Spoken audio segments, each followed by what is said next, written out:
Hello बच्चों, स्वागत है आपका हमारे चैनल खंडवार क्लासेस में। तो बच्चों, आज हम इस वीडियो में देखने वाले हैं exercise 5 class 6 mathematics learn well smart mathematics का। तो चलिए स्टार्ट करते हैं इस वीडियो को। अगर आप हमारे चैनल पर पहली बार विजिट करते हो तो प्लीज़ चैनल को सब्सक्राइब करें और बेल आइकन को भी प्रेस करें और अपने क्लासमेट्स के साथ में इस वीडियो को ज़रूर शेयर करें, ठीक है। और प्लीज़ आप लोग वीडियो को लाइक नहीं करते हो, मैंने अक्सर यही नोट किया है। वीडियो में लाइक्स बहुत कम होते हैं जबकि आपके व्यूज़ बहुत ज़्यादा है। तो यानी कि जितने व्यूज़ हुए हैं कम से कम उतना लाइक तो करो, ठीक है। देखते हैं first question. State which of the following are equation. हमें स्टेट करना है कि इनमें से कौन इक्वेशंस है और उसका रीजन भी देना है। तो देखो, इक्वेशन का मीन्स होता है एक ऐसा फॉर्म जो कि इक्वल हो, ठीक है। वो इक्वेशन होगा और उसमें वेरिएबल होना चाहिए, मतलब एक्स वाई जेड ऐसी क्वांटिटी होनी चाहिए, ठीक है। तो देखो यहाँ पर जैसे पहला क्वेश्चन है 15 इक्वल टू एक्स माइनस 3, ठीक है। 15 इक्वल टू एक्स माइनस 3 एक इक्वेशन है और इसका रीजन ये है because this equation with variable, मतलब इसमें वेरिएबल है एक्स, एक क्या है वेरिएबल है, बिकॉज एक्स इज वेरिएबल, ठीक है। सेकंड क्वेश्चन है 15 इक्वल टू 4 इंटू 3 प्लस 2। ये जो है ये एक इक्वेशन नहीं है, सो हम लिख देंगे this equation have no variable so because all are constant value, मतलब ये वेरिएबल नहीं है बिकॉज ये इसमें सारी ही कांस्टेंट वैल्यू है, मतलब नॉन वेरिएबल वैल्यू है, इसमें कोई वेरिएबल वैल्यू नहीं है, ठीक है। थर्ड क्वेश्चन आपका देखो 2z ग्रेटर देन 7, ठीक है। तो ये भी आपका इक्वेशन नहीं है, और क्यों नहीं है, this is not equation because here is not equal sign between, मतलब बीच में इक्वल साइन नहीं है यहाँ पर। ग्रेटर देन लेस देन कभी नहीं आता इक्वेशन में, ठीक है।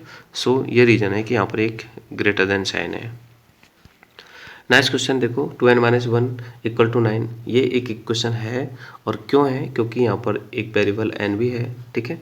और जो कि इक्वेशन में चाहिए कि इक्वेशन में जो है वेरिएबल होना चाहिए, ठीक है। नेक्स्ट है 2q प्लस 1 इक्वल टू 11। ये भी एक इक्वेशन है क्योंकि इसमें वेरिएबल है, ठीक है। ये एक इक्वेशन नहीं है क्योंकि इसमें वेरिएबल तो है बट इसमें बीच में इक्वल साइन नहीं है। यहाँ पर कौन सा साइन है, यहाँ पर लेस देन साइन है, तो ये इसका रीज़न है। तो आपको रीज़न लिखना है। आगे देखो, आगे वाला जो है m प्लस 12, ये भी आपका इक्वेशन नहीं है क्योंकि यहाँ पर भी इक्वल साइन नहीं है, यहाँ पर लेस देन साइन है, ठीक है। लास्ट वाला जो है ये भी आपका इक्वेशन नहीं है क्योंकि इसमें वेरिएबल क्वांटिटी है ही नहीं है, इसमें सारी ही क्या है नॉर्मल वेरिएबल क्वांटिटी है, यानी कि कॉन्स्टेंट्स है। नेक्स्ट क्वेश्चन सेकंड है आइडेंटिफाई द सॉल्यूशन, मतलब सॉल्यूशन को आइडेंटिफाई करना है of each of the following list given, मतलब यहाँ पर जो लिस्ट दे रखी है, जैसे मान लीजिए आपको एक क्वेश्चन दे रखा है ये वाला, ठीक है। x प्लस 15 इक्वल टू 21, ठीक है। तो यहाँ पर x का सॉल्यूशन क्या है, मतलब जब आप इस इक्वेशन को सॉल्व करोगे तो x की वैल्यू कौन सी आएगी, 6, 7 और 8 में से कौन सी आएगी, ठीक है। ये आपको आइडेंटिफाई करना है। तो यानी कि हम पुट करके देखेंगे, ठीक है। ठीक है, ये जो इक्वेशंस हैं इनमें हम देखो जैसे x प्लस 15 इक्वल टू 21 है, इसमें हम x की वैल्यू पुट करेंगे, पहले 6 को ट्राई करेंगे, फिर 7 को ट्राई करेंगे, फिर 8 को ट्राई करेंगे, ठीक है। कोई ना कोई सी इन तीनों में से होगी ही, ठीक है। तो देखो मैंने लिखा है put x equal to 6 in this equation, इसमें x इक्वल टू 6 पुट करना है, मतलब x की जगह 6 लिखना है, तो मैंने x की जगह यहाँ पर 6 लिख दिया, ठीक है।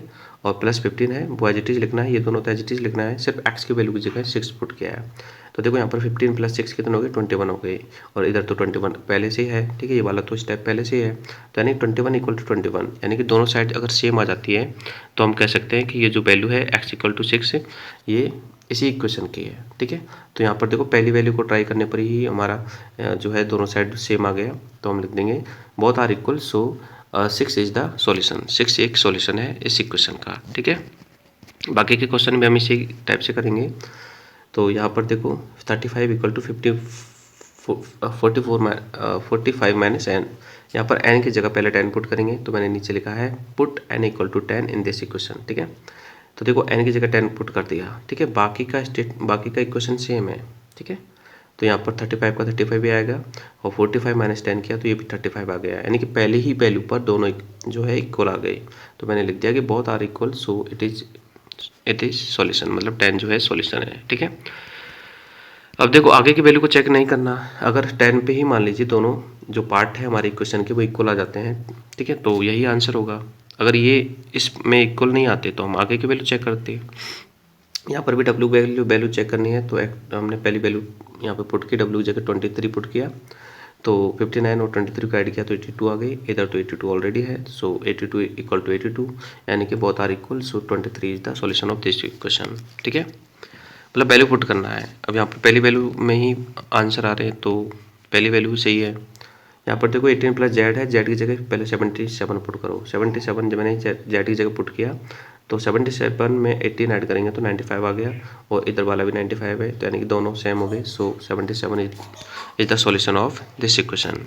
ठीक है, नेक्स्ट क्वेश्चन देखो 45 माइनस एच इक्वल टू 38। ठीक है, एच की वैल्यू 6 ट्राई किया, तो यहाँ पर मैंने देखो 6 ट्राई किया, लेकिन 6 ट्राई करने पर दोनों पार्ट इक्वल नहीं आ रहे थे, तो नॉट इक्वल लिख दिया मैंने, और फिर 7 ट्राई किया। ठीक है, तो 7 पे इक्वल आ गए, देखो 7 पे इक्वल आ गए, तो मैंने लिख दिया बोथ आर इक्वल, सो 7 पे इक्वल आया है, सो 7 is the solution of this equation. मतलब यहाँ पर 7 सॉल्यूशन है और 6 सॉल्यूशन नहीं है, क्योंकि 6 पे इक्वल नहीं आया।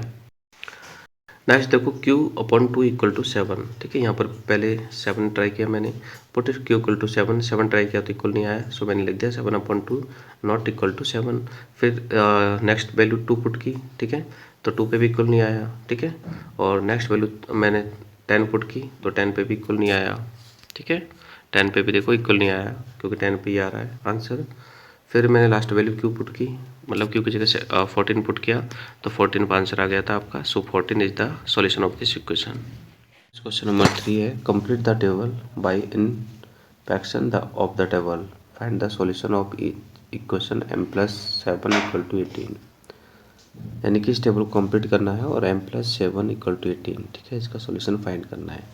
तो यानी कि यहाँ पर m की वैल्यू गिवन है 1 2 3 4 5 6 7, और m+7 की वैल्यू हमें फाइंड करनी है। ठीक है, तो देखते हैं इसका आंसर, m+7 इक्वल टू 18 है आंसर। ठीक है, तो यानी कि हमें m की वैल्यू क्या पुट करें कि 18 आंसर आ जाए, यानी कि m की वैल्यू क्या पुट करें इसमें। ठीक है, तो हमें यहाँ पर error trial and error method use करना है। तो हम m की वैल्यू स्टार्टिंग से पुट करेंगे, जैसे पुट m इक्वल टू -1। ठीक है, m इक्वल टू 1, सॉरी, ठीक है, 1 पे तो सिर्फ 1+7 यानी कि 80 आएगा। फिर m की वैल्यू 2 पुट करेंगे, 2+7 यानी कि 9 आएगा। फिर m की वैल्यू 3 पुट करेंगे, तो 3+7 यानी कि 10 आएगा। फिर m की वैल्यू 4 पुट करेंगे, 4+7 11 आएगा। ठीक है, फिर 5 पुट करेंगे, 5+7 12 आएगा। फिर 6 पुट करेंगे, 6+7 13 आएगा, यानी कि हमें 18 लाना है। ठीक है, तो फिर 7 पुट करेंगे 14 आएगा, और 8 पुट करेंगे तो 15, 9 पुट करेंगे तो 16, 7 और 10 पुट करेंगे तो 17, और 11 पे आपका 18 आएगा। ठीक है, सो आपका जो m की वैल्यू है उसका आंसर तो हो गया 11। ठीक है, अब इनको हमें टेबल में पुट, ठीक है, तो ये आपकी टेबल है। m की वैल्यू जब 1 थी तो आपका आंसर 8 था, 2 थी तो आपका आंसर 9 था, 3 थी तो आपका आंसर 10 था। ऐसे ही करके m की वैल्यू जब 18 हो जाएगी तो m की वैल्यू जब 11 हो जाएगी तो आपका आंसर 18 आ जाएगा। ठीक है, तो ये टेबल भी कंप्लीट करनी है। इसी का ही जो सेकंड क्वेश्चन है वो आपका नीचे है, यहाँ पर z की वैल्यू 8 9 10 11 और ऐसे लेना है हमें, और z/3 की वैल्यू हमें लिखनी है। ठीक है, तो जब z की वैल्यू 8 लेंगे तो z/3 की वैल्यू 2 एंड 2/3 आ जाएगी। z की वैल्यू 9 लेंगे तो 3 आ जाएगी, z की वैल्यू 10 लेंगे तो ये आ जाएगी। ठीक है, ऐसे करके जब z की वैल्यू हम 12 लेंगे तो 12/3, यानी कि जब जाके आपकी z/3 की वैल्यू 4 आएगी। ठीक है, तो यानी कि z/3 इक्वल टू 4 आएगा हमारा z की वैल्यू 12 पे, सो 12 हमारा क्या होगा, आंसर होगा। ठीक है, नीचे इसका सॉल्यूशन है, आप देख सकते हो। ठीक है, मतलब हमारा z/3 इक्वल टू 12 कब आएगा, z/3 इक्वल टू 4 कब आएगा। ठीक है, 4 कब आएगा, z की वैल्यू 12 पे, सो 12 is the solution of this equation. आगे हमें क्वेश्चन नंबर 4 दे रखा है, जिसमें हमें सॉल्व करना है ट्रायल और एरर मेथड का यूज करके। ठीक है, पहला क्वेश्चन है x-5 इक्वल टू 1। ठीक है, तो x की वैल्यू हमें पुट करनी है। पहले 1 पुट करेंगे तो आंसर नॉट इक्वल टू है, 2 पुट करेंगे तो आंसर है 3 नॉट इक्वल टू 1, और x की वैल्यू 3 पुट करेंगे तो आंसर आएगा ये। फिर 4 पुट करेंगे, ठीक है, ऐसे मतलब ट्राई करेंगे और एरर आएगा। ठीक है, वो तो है ही है, खैर एरर तो आएगा ही। तो x की वैल्यू हमारी आएगी 6। ठीक है, 6 पुट करेंगे यहाँ पे तो 6 - 1 6 माइनस 5 इक्वल टू 1, यानी कि 6 पे हमारा आंसर इक्वल आ जाएगा बोथ साइड। सो x की वैल्यू 6 सॉल्यूशन हो जाएगी। नेक्स्ट क्वेश्चन है 2x प्लस 1 इक्वल टू 7। यहाँ पर भी x की वैल्यू बार बार पुट करनी है। सबसे पहले 1 पुट करेंगे तो 2 इंटू 1 प्लस 1, यानी कि आपका आंसर 3 आएगा। 3 नॉट इक्वल टू 7, ठीक है, 3 7 के इक्वल नहीं है। तो फिर x की वैल्यू 2 पुट करेंगे तो 2 पे आपका आंसर आएगा 5, 5 नॉट इक्वल टू 7। फिर x की वैल्यू 3 पुट करेंगे तो 3 पर आंसर आएगा 7, तो 7 is equal to 7। So x की वैल्यू 3 इज द सॉल्यूशन। ऐसे नेक्स्ट थर्ड क्वेश्चन है 3x इक्वल टू 18, यानी कि x की वैल्यू क्या पुट करेगी 18 आ जाए। तो यहाँ पर 6 है वैसे, लेकिन हमें जो मेथड है वो ट्रायल और एरर मेथड ही यूज करना है। तो ट्रायल और एरर मेथड यूज करेंगे तो हमें सारी वैल्यू पुट करनी पड़ेगी। जैसे x की वैल्यू 1 पुट करेंगे तो 3 आएगा आंसर, जो कि 18 के नॉट इक्वल टू होगा। x की वैल्यू 2 पुट करेंगे तो 6 नॉट इक्वल टू 18 आएगा। x की वैल्यू हम 3 पुट करेंगे तो 9 नॉट इक्वल टू 18 आएगा। x की वैल्यू 4 पे 12 नॉट इक्वल टू 18 आएगा। ऐसे करके x की वैल्यू जब 6 पुट करेंगे हम, ठीक है, तब जाके 18 आएगा। 18 equal to 18। So n x equal to 6 आपका आंसर हो जाएगा। ऐसे ही आपका नेक्स्ट क्वेश्चन 4 है। देखो यहाँ पर भी आपको बार बार वैल्यू ट्राई करनी है। ये आपका एक क्वेश्चन है 3x माइनस 1, एक्स की वैल्यू 1 पुट करेंगे तो आपका आएगा आंसर 3 माइनस 1, यानी कि 2 नॉट इक्वल टू 17। एक्स की वैल्यू 2 पुट करेंगे तो 5 नॉट इक्वल टू 17 आएगा। एक्स की वैल्यू 3 पुट करेंगे तो 8 नॉट इक्वल टू 17 आएगा, ठीक है। तो ऐसे करके जो एक्स की वैल्यू 6 है, इस पर आपका आंसर आ जाएगा 17, ठीक है। तो ये आपका राइट आंसर होगा। नेक्स्ट आपका क्वेश्चन नंबर 5 है सॉल्व फॉर x, मतलब x की वैल्यू फाइंड करनी है। तो यहाँ पर मैं एरर और ट्रायल मेथड यूज नहीं कर रहा, यहाँ पर मैं ट्रांसपोजिशन मेथड यूज करूँगा, ठीक है। क्वेश्चन नंबर 1 है हमारा x प्लस 9 इक्वल टू 4। तो 9 को इधर ट्रांसफर कर देंगे, माइनस में चल जाएगा तो आ जाएगा x इक्वल टू 4 माइनस 9, यानी कि माइनस के 5, ठीक है। सेकंड क्वेश्चन है 5x इक्वल टू 45, ठीक है। x की वैल्यू फाइंड करनी है तो 5 जो है x के साथ मल्टीप्लाई में है तो ये डिवाइड में जाएगा, यानी कि 45/5, यानी कि x की वैल्यू कितनी आ जाएगी 9, ठीक है। ऐसे ही आपका नेक्स्ट क्वेश्चन है third 24 equal to -24 equal to -6, ठीक है। x की वैल्यू फाइंड करनी है तो x को यहाँ रखेंगे, -6 जो है डिवाइड में जाएगा, 6 का डिवाइड 24 में देंगे तो x की वैल्यू 4 आ जाएगी। नेक्स्ट क्वेश्चन आपका फोर्थ है 3 माइनस एक्स इक्वल टू 12, ठीक है। तो x को हम इधर ले जाएंगे, प्लस को हो जाएगा, 12 को इधर ले आएंगे, ठीक है। तो x की वैल्यू हो जाएगी -9। नोटिफिकेशन आपको मिलता रहे। नेक्स्ट है 2x प्लस 5 इक्वल टू 17। 5 को पहले इधर ट्रांसफर करेंगे, ठीक है। तो 5 माइनस हो जाएगा, यानी 17 माइनस 5 यानी 12 आ जाएगा। 12 में फिर 2 से डिवाइड दे देंगे इससे, तो आंसर आ जाएगा x की वैल्यू 6। ऐसे आपका नेक्स्ट क्वेश्चन है 6 3x माइनस 2, पहले -2 को इधर लाएंगे तो भी +2 हो जाएगा, यानी कि -14 + 2 यानी कि -12।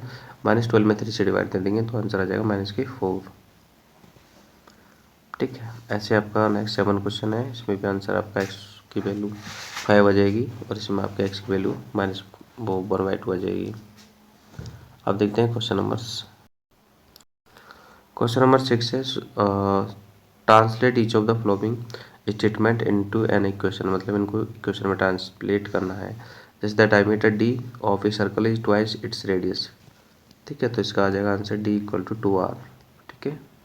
नेक्स्ट है the selling price of item is equal to sum of cost price and the profit. तो s equal to c plus p, ठीक है, c प्लस p, यह आ जाएगा आंसर सेकंड का। Amount is equal to sum of the principal and interest. तो amount a equal to p plus I, ठीक है। ये आपके सॉल्यूशन हो जाएगा, वैसे मैंने कर रखा है, आप वहाँ से भी देख सकते। पहला क्वेश्चन है diameter d equal to 2r हो जाएगा, और सेकंड क्वेश्चन है और selling price c plus p, यानी कॉस्ट प्राइस प्लस में प्रॉफिट, और amount equal to p plus I, ठीक है। तो ये आपका सॉल्यूशन नोट कर सकते हैं। नेक्स्ट आपका क्वेश्चन नंबर 7 है Amita bought ribbon length of 45, एक मिनट ये क्वेश्चन।